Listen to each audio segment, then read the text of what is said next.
Hi guys, welcome to our channel mister Scenery. Big boss Telugu season 9 హౌస్లో కొత్త కెప్టెన్గా పవన్ కళ్యాణ్ ఎన్నిక కాబడ్డాడు.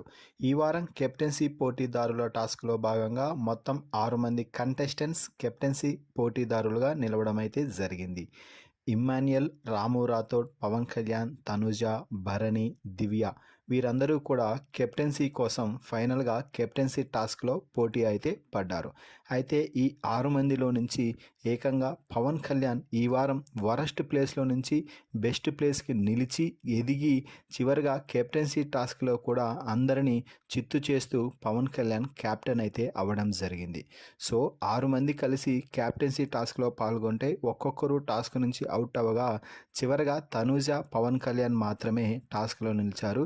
ఈ నేపథ్యంలో పవన్ కళ్యాణ్ తనూజను ఓడించి కెప్టెన్ అవ్వడం అయితే జరిగింది.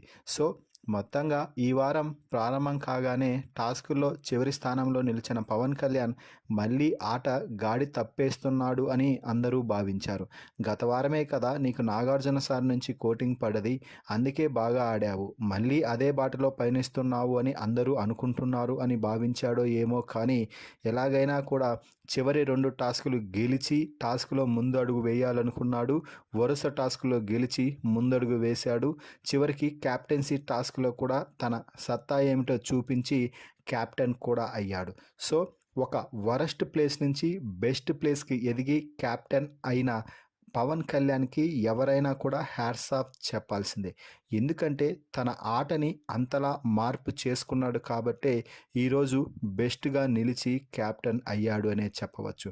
ఒకప్పుడు కేవలం మాటలు చేష్టలతోనే సరిపెట్టుకున్న పవన్ కళ్యాణ్ ఇప్పుడు ఆటలతోనే అందరికీ సమాధానం చెప్పేస్తున్నాడు అని చెప్పవచ్చు.